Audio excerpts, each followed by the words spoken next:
మాతృదేవోభవ. అమ్మ కవి నీదు పద్యములమ్మ కవి, అమ్మ కవి నీదు పద్యములమ్మ కవి, ఎడంద దాచి అంకితమిమ్మ అమ్మ కవి, అమ్మ కవి నీదు పద్యములమ్మ కవి, ఎడంద దాచి అంకితమిమ్మ అమ్మ కవి, శాశ్వతం మెది శాశ్వతం మెది అమ్మయు కావ్యం ముదక్క అవనీ స్థలిలో శాశ్వతం మెది. లోకంలో శాశ్వతమైనది ఏమిటి అంటే జగన్మాత అయిన లలితాదేవి ప్రేమ, ఆవిడ కరుణ. ఆవిడ కరుణను మనకు అందజేసేటువంటి వేదశాస్త్ర పురాణ ఇతిహాస కావ్యాలలో మనకి కాస్త ఆస్వాదించడానికి తేలికైంది ఏమిటి అంటే కావ్యం. వేదం అందరికీ అర్థము కాదు, శాస్త్రం అర్థమైనట్టు ఉన్నా ఉదాహరణలు ఉండాలి, తర్క వితర్కాలన్నీ ఉంటాయి, అన్వయ దృష్టాంత అన్నీ ఉంటాయి, అనేక రకాల చర్చలు ఉపచర్చలు అపచర్చలు కూడా ఉంటాయి. శాస్త్రాన్ని అర్థం చేసుకోవడం కష్టమే. సరే, పురాణాలు అంటావా, అందులో ఏ కథ ఎలా జరిగిందో ఎప్పుడు జరిగిందో అనేక రకాల అనుమానాలకి కారణాలవుతూ ఉంటాయి. పురాణాన్ని తాత్వికంగా ఒక ప్రతీకాత్మకంగా గ్రహించకపోతే అసలు కథ అర్థం కాదు, అపార్థాలు కూడా వస్తాయి. ఇక మిగిలింది కావ్యం. కవిత్వం ద్వారా భగవంతుడి మీద దృష్టి నిలపడం చాలా తేలిక అని మహాకవులు పండితులు వేదాంతవేత్తలు కూడా చెప్పారు. నీలకంఠ దీక్షితులు గారని అప్పయ్య దీక్షితులు గారి మనవడు ఉండేవాడు. ఆయన నీలకంఠ త్రిశతి అని 300 శ్లోకాలు రచించాడు. మహాతత్వవేత్త, మహాపండితుడు, మహాకవి కూడాను. సరే, ఈయన ఆ మనవడా కాదా, ఈయన వేరే అనేది వాదం ఉంది, అది వేరే విషయం. మొత్తం మీద ఈయన నీలకంఠ దీక్షితులు, ఆయన రాసింది నీలకంఠ త్రిశతి. అందులో భగవంతుడిని చేరుకోవడానికి, భగవంతుని మీద మనస్సు లగ్నం చేయడానికి కవిత్వాన్ని మించిన సాధన లేదు అంటాడు. అనాయత ప్రాణం అసంయతాక్షం అబ్రహ్మచర్య అనశనాదిఖేదం, అనాయత ప్రాణం అసంయతాక్షం అబ్రహ్మచర్య అనశనాదిఖేదం, చిత్తం మహేశే నిభృతం విధాతుం, చిత్తం మహేశే నిభృతం విధాతుం, సిద్ధః కవీనాం కవితైవ యోగః, సిద్ధః కవీనాం కవితైవ యోగః. మనకి అనుభవంలో కూడా తెలుస్తుంది ఈ విషయం. ఆయన ఏమి అతిశయోక్తి చెప్పలేదు. భగవంతుని చేరుకోవడానికి మనకి అనేక మార్గాలు ఉన్నాయి. యోగ మార్గం ఉంది, జ్ఞాన మార్గం ఉంది, కర్మ మార్గం ఉంది, భక్తి మార్గం ఉంది, ఇక రకరకాలు. ప్రతి దాంట్లోనూ చాలా కష్టాలు ఉన్నాయి. యోగ మార్గంలోనే చేరుకోవాలంటే ముందు ప్రాణాయామం చేయాలి. కాసేపు ముక్కు పట్టుకోమంటేనే సత్యనారాయణ వ్రతం చేసేటప్పుడు మన ముక్కో ఆయన ముక్కో తెలియకుండా పట్టుకుంటున్నాం, ఊరికే ఇలా అండం అంతే. అక్కడ ఏదైనా ఉంటే తుడుచుకున్నట్టుగా. నిజానికి కేశవనామానికి ముందు ముక్కు పట్టుకోవాలి, ప్రాణాయామం చెయ్యాలి, ఆచమనము చేయిస్తారు. ఎందుకంటే స్పష్టంగా గొంతులోంచి నామం బయటికి రావడానికి. ఇక దాని చుట్టూ సెంటిమెంట్లు పెంచేసుకోకూడదు. అది చుక్క కింద పడింది, చుక్క పైన పడింది, దాని ఉద్దేశం అది కాదు. ఈ ఆచమనం కాస్త నీళ్లు నోట్లో పోసుకుంటే గొంతులోంచి స్వరం శుభ్రంగా వస్తుంది. అందుకని కాస్త ఆచమనం చేయమన్నారు, ప్రాణాయామం కూడా చేయమన్నారు. చేస్తే ఒక ప్రాణాయామం కనుక సరిగ్గా చేయగలిగితే ప్రాణవాయువు మీదే మనస్సు ఆధారపడింది కాబట్టి మనస్సును నిలపడం చేతనవుతుంది. కానీ అది చాలా కష్టం. అందుకే అనాయత ప్రాణం. కవిత్వం ఎటువంటిది అంటే ప్రాణాయామం చేయాల్సిన పని ఏం లేదు. కవిత్వానికి ఎందుకు ఇప్పుడు నేను పద్యాలు చెబుతూ ప్రాణాయామం చేస్తే పద్యాలు నడవవు. అసంయతాక్షం. సంయతాక్షం అంటే ఇంద్రియాలను నిగ్రహించుకోవడం. ఇంద్రియాలను నిగ్రహించుకునే పని కూడా లేదు. కవిత్వంలో నవరసాలు ఉంటాయి. శృంగారం, వీరం, కరుణం, అద్భుతం, హాస్యం, భయానకం, బీభత్సం, రౌద్రం, శాంతం అన్నీ ఉంటాయి. అన్నీ ఇంద్రియాలకి సంబంధించినవే, భావోద్వేగాలకు సంబంధించినవే. అందుకని కవిత్వం వింటే ఇంద్రియాలను గ్రహించుకోవాల్సిన అవసరం కూడా లేదు. మనకు చాలా ఇష్టమైన పని కదా. ఇంద్రియాలను గ్రహించుకోమంటే చాలా కష్టం. ఎవరిని గ్రహించుకుంటాడు? నిగ్రహించుకోవాల్సిన అవసరం లేదన్నాడు. అబ్రహ్మచర్యం, నువ్వు బ్రహ్మచారి కూడా కావక్కర్లేదు అన్నాడు. సుఖంగా అన్ని భోగాలు అనుభవించవచ్చు, ఏం ఇబ్బంది లేదు. అనశనాది ఖేదం, ఆహారం మానేసి ఉపవాసాలు చేయాల్సిన పని కూడా లేదు. శుభ్రంగా తినేసి కూర్చుని అన్నీ శుభ్రంగా తిని మధ్యాహ్నం కూర్చుని పద్యాలు పడుకోవచ్చు. నీకు ప్రాణాయామం కష్టం లేకుండా, ఇంద్రియ నిగ్రహం అనే కష్టం లేకుండా, బ్రహ్మచర్యం అనే ఇబ్బంది లేకుండా, ఈ ఉపవాసాలు దీక్షలు అనే బాధ లేకుండా భగవంతుడిని చేరుకోవాలంటే చిత్తం మహేశే నిభృతం విధాతుం, పరమేశ్వరుడైంది మన గోష్పాదేశ్వర స్వామి ఎందు మనస్సుని అలా నిభృతం విధాతుం, మళ్ళీ అక్కడి నుంచి బయటికి రాకుండా స్థిరంగా నిలబెట్టాలి అంటే సిద్ధ కవీనాం కవితైవ యోగ, కవిత్వం ఉంటే చాలు అనండి. అంచేత వినేవాళ్ళం మనమే ఇంత అదృష్టమైతే ఈ పద్యాలు మనకు అందించినటువంటి త్రిపురాంతక కవి ఎంత అదృష్టవంతుడు. అటువంటి వాళ్ళకి మోక్షం వస్తుందని వేరే చెప్పాలా, జ్ఞానం కలుగుతుందని వేరే చెప్పాలా? నా గురించి కృషి చేసేటువంటి వాళ్ళకి తగిన జ్ఞానాన్ని కూడా నేనే ఇస్తాను అన్నాడు భగవద్గీతలో పరమాత్మ. మీరు మార్గంలో ఉండండి, ప్రయత్నం చేయండి, ఒక రోజులోనే రాకపోతే నేను ఇస్తానుగా, ఆ జ్ఞానం ఇచ్చి మోక్షం ఇచ్చి పూచి నాది అన్నాడు. జ్ఞానం ఇవ్వకుండా భగవంతుడు ఎప్పుడు మోక్షాన్ని ఇవ్వడు. అర్జునుడు భగవద్గీత కూర్చుని విన్నా, నుంచుని విన్నా, 18 అధ్యాయాలు విన్నా మోక్షం రాలేదు. మళ్ళీ పోయేవాడిగా పుట్టాడు. భక్త కన్నప్ప అర్జునుడే. కన్నప్పగా పుట్టాక కళ్ళు కూడా తీసి భగవంతుడికి ఇచ్చి త్యాగం చేసేగా వచ్చింది. సరిగ్గా దానికి భారతంలోనూ కన్నప్ప కథలోనూ చూసుకుంటే ఆ కర్మబంధాలు ఎంత విచిత్రంగా ఉంటాయో అర్థమవుతుంది. అర్జునుడుగా ఉన్నప్పుడు ఆయన పంది కోసం పరమేశ్వరుడితో యుద్ధం చేశాడు. పంది కోసం పరమేశ్వరుడితో యుద్ధం చేశాడు 3 రోజులు. కన్నప్పగా వచ్చాక పరమేశ్వరుడు కనపడగానే పందిని వదిలేశాడు. ఆయన పందిని వేటాడడానికి వెడతాడు బయటికి. కన్నప్ప 12 ఏళ్ల వయస్సులో. అదేదో అటు పందిని వేటాడడం కష్టం కదా, పందిని పొడిచిన వాడే బంటూ, కందం రాసిన వాడే కెవెన్నారు. కందపద్యం రాయడం కష్టం, నిబంధనలు ఎక్కువ. రాయగలిగితే నిజానికి అలవాటు పడితే అంత సుఖమైంది ఇంకోటి లేదు. ఏ దేశంలో ఏ పేరైనా కందపద్యంలో ఇమిడిపోతుంది. ఉత్పలమాల్లో చంపకమాల్లో అన్నీ ఇవ్వడం. కానీ మీరు హిబ్రూ భాషలో ఉండే పదం, ఇరాన్ వాళ్ళ పదాలు, ఇరాక్ వాళ్ళ పదాలు తీసుకొచ్చినా కందపద్యంలో ఇమిడిపోతాయి. కానీ మరి అలవాటం కష్టం. అందుకని కందం రాసిన వాడే కవి, పందిని పొడిచిన వాడే బంటు అంటారు. పందిని పొడిచిన వాడు బంటుని ఎందుకు అన్నారంటే సింహాన్ని చంపడం చాలా కష్టం కదా, పులిని చంపడం కష్టం కదా. కానీ సింహాన్ని చంపడం ఎందుకు తేలిక అంటే ఒక దెబ్బలో సింహాన్ని వీడిని చంపకపోతే అదే వీడిని చంపేస్తుంది, గొడవ వదిలిపోతుంది. పంది ఎలా ఉంది అంటే అది జాబుదు, వీడిని చంపదు, అది తప్పించుకుంటుంది. పైగా ఎక్కడ పడితే అక్కడ దూరిపోతుంది. సింహానికి ఎక్కడ పడితే అక్కడ దూరే అలవాటు లేదు. గుంటూరు శేషేంద్ర శర్మ గారు అంటాడు, నా శరీర అవయవాలకి నీచంగా వంగే భంగిమలు తెలియవంటాడు. ఎవరిని కాకాపడ్డా నాకు తెలియదు అంటానికి, నా శరీర అవయవాలకి నీచంగా వంగే భంగిమలు తెలియవంటాడు. అలాగే సింహానికి ఎక్కడ పడితే అక్కడ దూరడం తెలియదు, పందికి అలాగా దూరిపోతుంది, ఓ ముళ్ళ పొదలో దూరిపోతుంది. ఈ గుర్రం మీద ఉండి పందిని వేటాడే రాజుగారు సైనికుడు ఆ ముళ్ళ పొదలో దూరలేడు, వీడు తిరిగి వెళ్ళాలి. అది ఊళ్ళోంచి వెళ్ళిపోతుంది, వీడు హైవేలో కానీ వెళ్ళాడు, చస్తాడు. ఇక్కడ పంది ఎక్కడ వేటాడుతాడు, అందుకని పందిని పొడిచిన వాడే అంటున్నారు. అలా చేయలేక కన్నప్ప ఇబ్బంది పడుతూ ఉంటే అయినా సరే దాన్ని వెనకాల పడుతుంటే మర్రి చెట్టు కింద శివలింగం కనపడింది. ఏ పూర్వజన్మ సుకృతమో గుర్తొచ్చిందంటే ఇదివరకు చచ్చాం, పరమేశ్వరుడు కనపడితే వదిలేసి పంది కోసం ఆయనతో దెబ్బలాడడం బుద్ధి ఉండాలి కదా ఎప్పటికైనా. యథవ పంది మనకెందుకైనా పరమేశ్వరుడు పట్టు అంతే. అక్కడే కూర్చున్నాడు, కదలేదు. అక్కడి నుంచే కన్నప్పకి మోక్షం వచ్చింది, అందరికీ తెలుసు. అంతే జ్ఞానాదేవత కైవల్యం. శంకరాచార్య చెప్పింది పరమసత్యం. కర్మ మార్గం, భక్తి మార్గం, యోగ మార్గం, ఏ మార్గం వల్ల మోక్షం రాదు, కేవలం జ్ఞానాదేవత కైవల్యం. జ్ఞానం అంటే అంతా ఒక్కటే, అంతా ఒక్కటే, ఒక్క మాటలో చెప్పచ్చు, పెద్ద వివరణ లెక్కల. అంతా ఒక్కటే. చరాచరాత్మక తనుధ్యానే భవానీపతే సాయుధ్యం.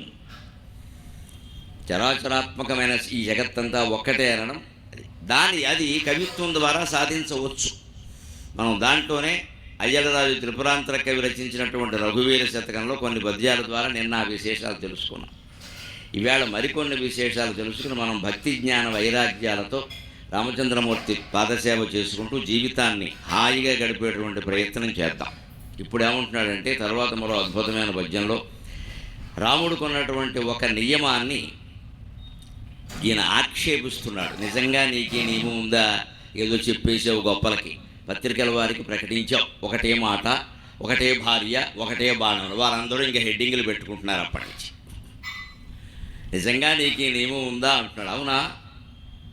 ఇనుమారాశ్రుతు నిల్పవు ఆడ వినుమారే మాటయు సాయకం వినుమా రాఘవ భూమి భూనవు ఇదిగాక ఇంకొండు మేలంచు నీవు ఇనుమారి దురితంధకార పటలం వేరీతి వీక్షింతు ఉగ్ర నిషాటాంతక రామభద్ర రఘువీర జనకీ నాయక రామభద్ర రఘువీర జానకీ నాయక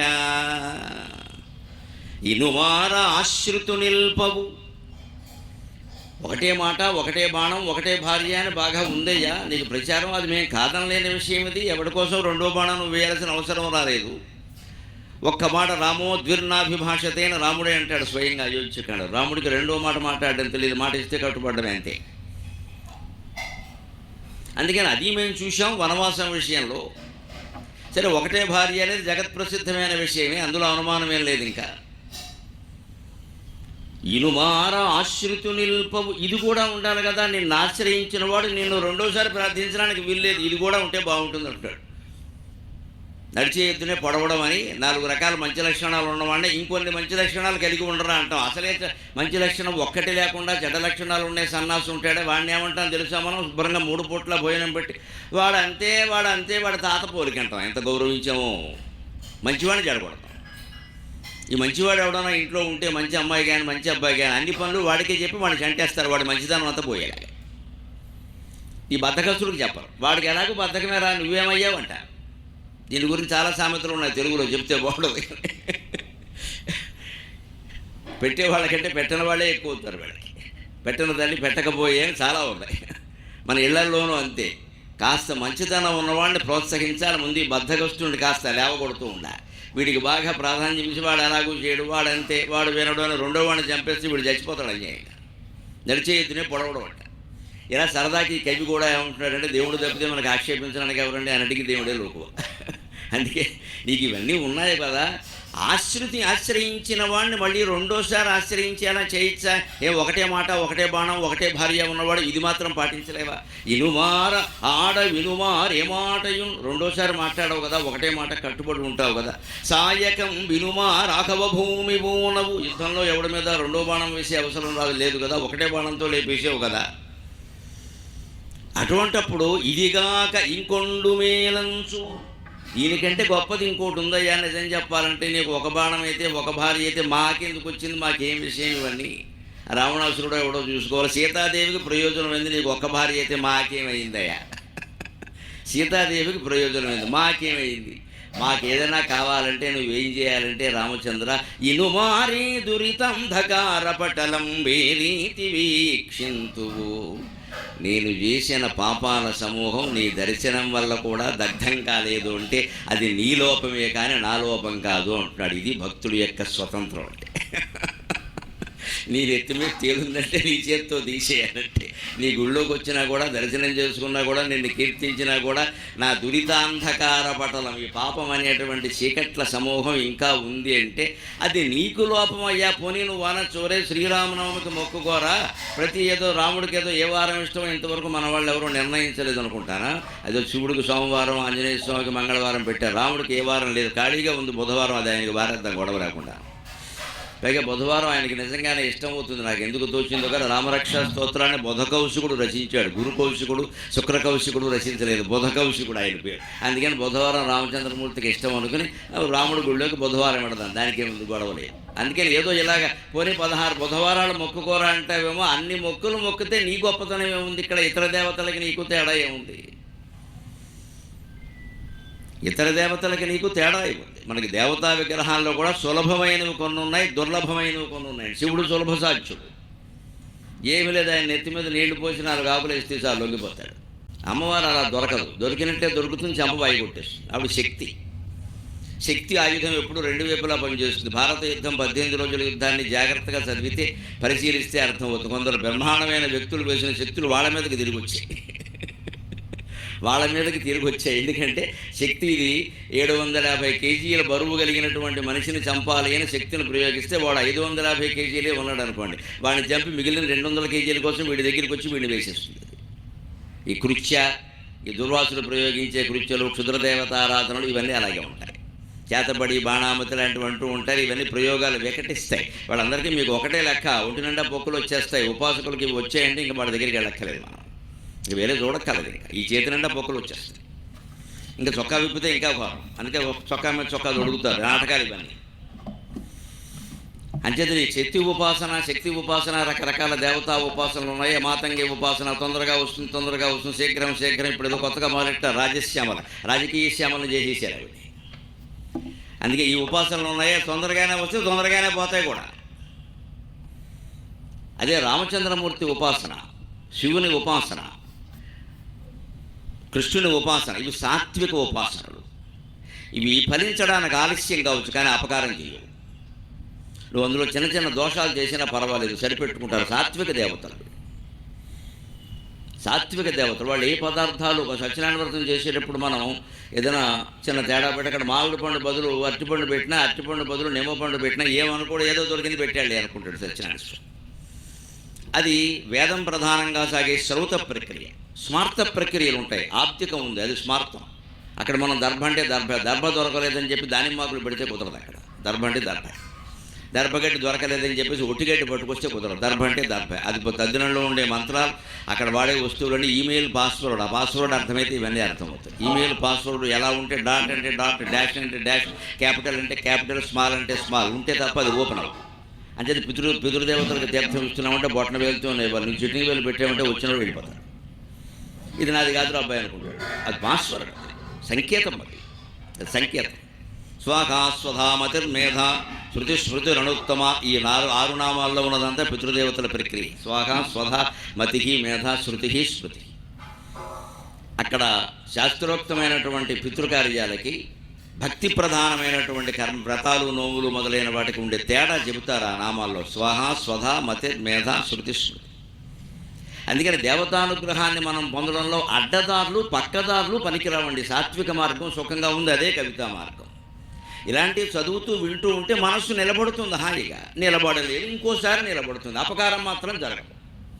మనం అంతవరకు ఆగలేక ఏమనుకుంటాం, ముఖ్యంగా ఈ కలియుగంలో మనకి ప్రతిదీ తొందరగా జరగాలి. అది కూడా మనం అనుకున్నట్టు జరగాలి. బుధవారం అంటే బుధవారం అయిపోవాలి. ఎలా అయిపోతుంది? దానికి అదే రకంగా సరదాగా ప్రశ్నిస్తాడు ఆయన. మరి నేను చేసినటువంటి పాపాంధకార పటలాన్ని నువ్వు రెండోసారి చూస్తున్నావు అంటే అది నీకే అవమానం కదయ్యా. ఒకటే మాట, ఒకటే బాణం, ఒకటే భార్య ఉన్నవాడివి. భక్తుడి మీద కరుణార్ద్రపూరితమైనటువంటి చూపు కూడా ఒకటే ఉండాలి కదా. రెండోసారి నువ్వు చూడాల్సిన అవసరం రావద్దు కదా. ఉగ్ర నిశాట అంతక భయంకరులైన రాక్షసుల్ని చంపగలిగావు కదా. రామభద్ర రఘువీర జనకీ నాయక. ఇప్పుడు మరో మాట చెబుతున్నాను. నీ వంటి వాడు లేడు కాబట్టే నిన్ను ఆశ్రయించానయ్యా. నీకంటే గొప్పవాళ్ళు, నీతో సమానమైన వాళ్ళు ఉంటే వాళ్ళనే ఆశ్రయించేవాడిని కదా. నేనేం వెర్రివాడినా? నేను స్పష్టంగా శాస్త్రాల్లో చూశా. రామచంద్రమూర్తి యనవంశోత్తమ వేదశాస్త్రములలో నే వింటిని, ఏ వింటివాడును నీకు శరీరాడు. యనవంశోత్తమ వేదశాస్త్రములలోనే వింటిని, ఏ వింటివాడును నీకు శరీరాడు. నీకు గలబంటు నన్ను రక్షింపు, ఏ వింటివాడును నీకు శరీరాడు. యనవంశోత్తమ వేదశాస్త్రములలో నే వింటిని, ఏ వింటివాడును నీకు శరీరాడు. నీకు గలబంటు నన్ను రక్షింపు. కాలుని బంట్లం విదళింపగా వలయు, కాలుని బంట్లం విదళింపగా వలయు. నాలో నుండు మీ గండు మీర, నాలో నుండి మీ గండు మీర. అమోఘాస్త్రము విల్లుబోని రఘువీర జనకీ నాయక. నాలో నుండి మీ గండు మీర, అమోఘాస్త్రము విల్లుబోని రఘువీర జానకీ నాయక. యనవంశోత్తమ. సూర్యవంశంలో నీ అంత ఉత్తముడైన చక్రవర్తి ఉంటాడా? కాబట్టే ఎంతమంది పరిపాలించినా ఇప్పటికీ మంచి రాజ్యం అంటే రామరాజ్యమే. దిలీపుడు, రఘుమహారాజు మరొకరు ఆయన కంటే గొప్పగా పరిపాలించవచ్చు. అసలు రామచంద్రమూర్తి పాలించినటువంటి ఆదర్శ పాలనా సూత్రాలన్నీ దిలీపునివి. రఘువంశం కావ్యం చదివితే అర్థమవుతుంది. దిలీపుని బాబుని అప్పటి నుంచి పూర్వం నుంచి ఉన్నాయి, కానీ వాటిని ఆయన అమలు చేసిన విధానం వేరు. ఇప్పుడు రాజకీయంగా పరిపాలన బాగుండాలంటే 2 విషయాలు ఉండాలి. రఘువంశంలోనూ చెబుతారు. శాస్త్రం ఎప్పుడు చేతిలో ఉండాలట. మౌర్వి ధనుషి చాతత, విల్లు ఎక్కుపెట్టే ఉండాలట రాజు. శాస్త్రే శ్వకుంఠితాత్మ, ఎప్పుడు శాస్త్రం, రాజనీతి శాస్త్రం అని ఉంటుంది, అది ఎప్పుడు చదువుతూ ఉండాలి. ఎంతమంది చదువుతున్నారో తెలియదు, ఇప్పుడు తెలియదు. కనీసం ఎంఏ పాలిటిక్స్ అనే ఒక అర్హత పెడితే రాజకీయాలు కొంత బాగుంటాయి. ఎంఏ పాలిటిక్స్ చదవాలి, రాజకీయం అంటే ప్రవచనాలు చెప్పాలంటే రామాయణ భారతాలు చదవద్దా? ఏం చదవకుండా వచ్చి కూర్చుంటారు ఇక్కడ? అవధానం చేయాలంటే ఏం చదవద్దా? వచ్చి కూర్చుంటారా? మరి ఇది రాజకీయాలకి ఎందుకండి? అది ఏముండదు, పనికి మళ్ళీ వాళ్ళంతా చేరతారు అందులో. ఖచ్చితంగా రాజకీయాలకి ఎంఏ పాలిటిక్స్ చదవాలి అని పెడితే తుక్కు గ్యాంగ్ మొత్తం 90% పోతుంది ఇక్కడి నుంచి. దొంగ డిగ్రీలు అయినా సంపాదిస్తారు కనీసం, దానికోసమైనా కొంత చదవాలి కదా.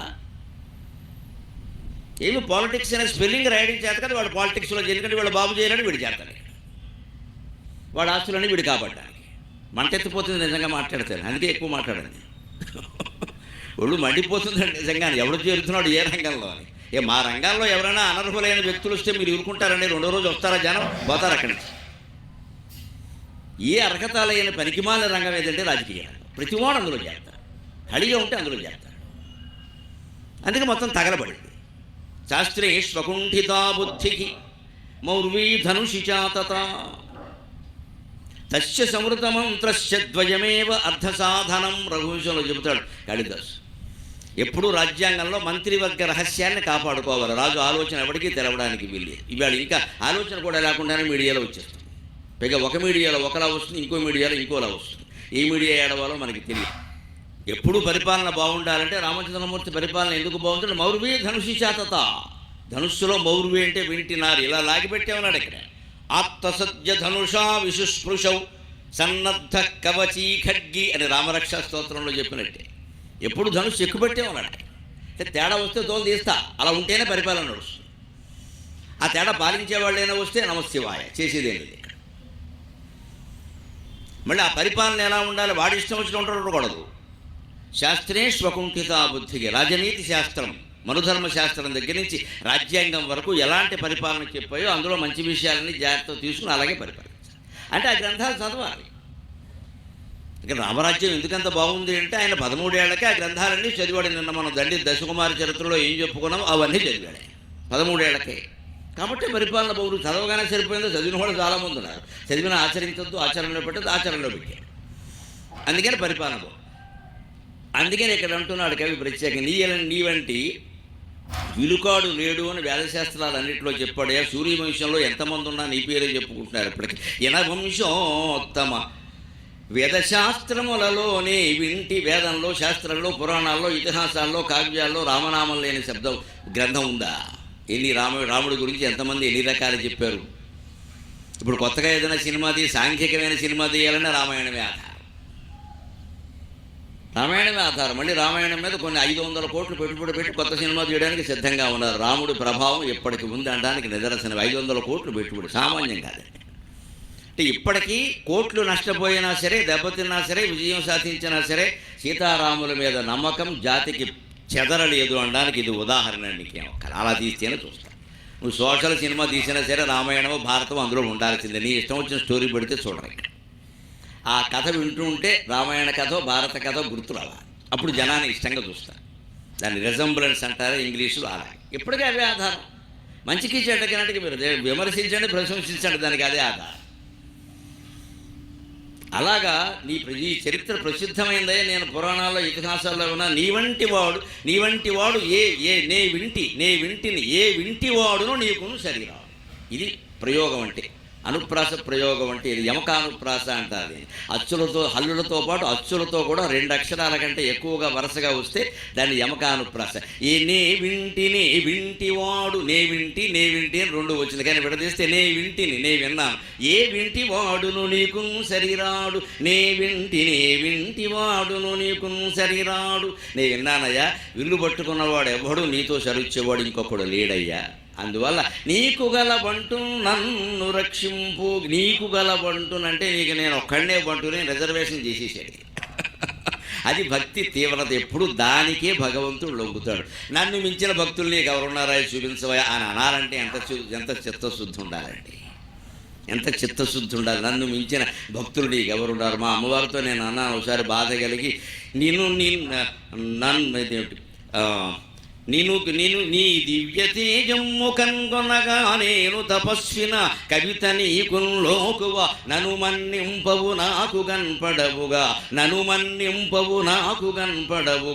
నా పద్య నైవేద్యముల్ నిను తృప్తింబడయంగజేయవకట, నను మన్నింపవు నాకు కనపడవుగా, నా పద్య నైవేద్యముల్ నిను తృప్తింబడయంగజేయవకట, నీ దివ్య తేజమ్ము కనుగొనగా నేను తపస్విన, నీ దివ్య తేజమ్ము కనుగొనగా నేను తపస్విన కవిత నీకు లోకువా, నేను తపస్విన కవిత నీకు లోకువ, ఇంతకంటెను ప్రేమించెడు వారెవరి భవానీ నాకు చూపింపుమా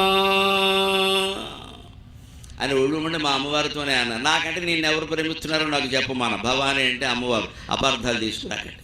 అంతే భక్తుడు బాధపడితే అలాగే ఉంటుంది పద్యం. నేను ఎన్నో పద్యాలు రాశాను, అమ్మవారి మీద 200 రాశానండి. అనుమానం ఎలా? ఇష్టదైవమని పుస్తకం వేశాం. మనం ఆరాధించే ప్రధాన దేవతలు 13 మందిని ఎన్నుకుని 13 మంది మీద 500 పద్యాలు రాస్తే అందులో అమ్మవారి మీదే 200 పద్యాలు ఉన్నాయి. మరి ఇన్ని పద్యాలు ఎవరు రాశాడో చెప్పు, నేను చూపిస్తున్నాను, నాకు చూపించు. ఇంతకంటెను ప్రేమించడు వారెవరి భవానీ నాకు చూపింపుమా అని. అలాగే ఇక్కడ ఉంటాడు త్రిపురాంతకుడు కూడా. నీకు గల బంటు నన్ను రక్షింపు, నీకున్నవాడిని నేను ఒక్కడైనా, ఎక్కువ మంది ఏం లేరయ్యా, ఎక్కువ మంది ఉన్నా నీకు లోటు ఏమిటాయి, ఎంతమంది నేను కాపాడతావు. నీకు గల బంటు నన్ను రక్షింపు, ఎందుకు రక్షించాలంటే కాలుని బంట్లను విదళింపగా వలయు. యమధర్మరాజు రేపు పొద్దున నన్ను తీసుకెళ్ళిపోతే ఎవడు రక్షిస్తాడయ్యా? పద్వాగళే యమభట బహుతర్జయంతక కర్షంతి యత్ర భవపాశశతైర్యుతం మాం ఏకాకినం పరవశం చకితం దయాళో, ఏకాకినం పరవశం చకితం దయాళో లక్ష్మీ నృసింహ మమ దేహి కరావలంబం, హే లక్ష్మీ నృసింహ మమ దేహి కరావలంబం. భూమండలం మీద ఏదైనా గొడవ అయితే పోలీసులను పిలుస్తాం, బంధువులను పిలుస్తాం, మిత్రులను పిలుస్తాం. యమలోకానికి యమకింకరం తీసుకుంటున్నాం, ఎవరిని పిలుస్తామంటే నో పోలీస్ స్టేషన్. భగవంతుడిని పిలవాలి, ఇంకెవరు. అందుకే శంకరాచార్య స్వామి ఆ స్తోత్రంలో అలా అంటారు. కాలుని బంట్లను విదళింపగా వలయు. నేను ఏ పాపాలు ఏ జన్మల్లో చేశానో, ఎన్ని అనుభవించానో, ఇంకా ఎన్ని అనుభవించాలో నాకు తెలియదు నాయన. వాటిని అనుభవింపజేయడం కోసం గరుడ పురాణాల్లో చెప్పిన ప్రకారం 21 నరకాల శిక్షల కోసం నన్ను భటులు లాక్కెళ్ళిపోతున్నాడు. ఎవడు రక్షిస్తాడు? కాలుని బంట్లను విదళింపగా వలయు. ఎందుకు? దానికి ప్రమాణం ఏమిటి? రామరక్షా స్తోత్రం.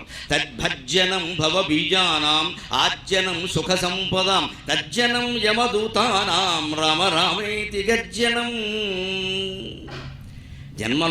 జన్మలిచ్చేటువంటి బీజాలన్నీ మార్చేసేది రామనామం. భర్జనం భవ బీజానం, ఆర్జనం సుఖ సంపద, మనకి సుఖాలని సంపదల్ని అందించేది కూడా రామనామమే. తర్జనం యమదూతానాం, యమదూతల్ని తర్జింపచేసేది, బెదిరించేది కూడా రామనామమే. అందుకే సంస్కృతంలో ఈ చూపుడు వేలని తర్జని అంటారు, అంటే బెదిరించేదని అర్థం. అందుకే తర్జన భర్జన అంటారు.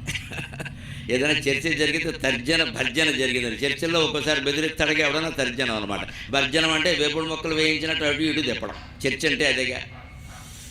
అందుకని ఊరికే తర్జన భర్జన చేశారు అంటారు. మధ్యలో బెదిరిస్తూ ఉంటారు. వేపుడు మొక్కల్లాగా అటు ఇటు, వేపుడు మొక్కలు అటు ఇటు వేయించకపోతే ఓ పక్క వేగితే రెండో పక్క మాడిపోతాయి. ఇవన్నీ మీకు ఎలా తెలుసు అనక్కడ చేస్తుంటే చూశాను, మనకు అనుభవం లేదు. అందుకని అలా తిప్పుతూ ఉండాలి. అక్కడ కూర్చొని ఇళ్ళకి అదే పని పాపం. అది లేకపోతే అవి మాడిపోతాయి, ఓ పక్క పచ్చిగా అవుతాయి. ఆ వేపుడు మొక్కలు తిప్పినట్టే వేయిస్తూ ఉంటారు. చర్చ అంటే అది. టీవీలో చర్చ ఏమీ తెవలదు. ఏ పార్టీ వాడు ఆ పార్టీ వాడు మాట మాట్లాడితే మనకి టైం దానగా ఊరికి అటు ఇటు తిప్పడమే దాన్ని. ఇదే తర్జన భర్జనం.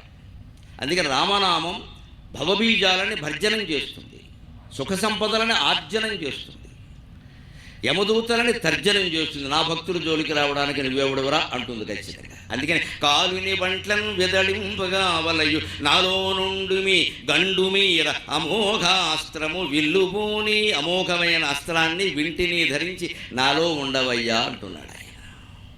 రామ రామేతి రామభద్రేతి రామచంద్రేతి వా స్మరన్ నరో నలిప్యతే పాపై భుక్తిం ముక్తిం చ విందతి.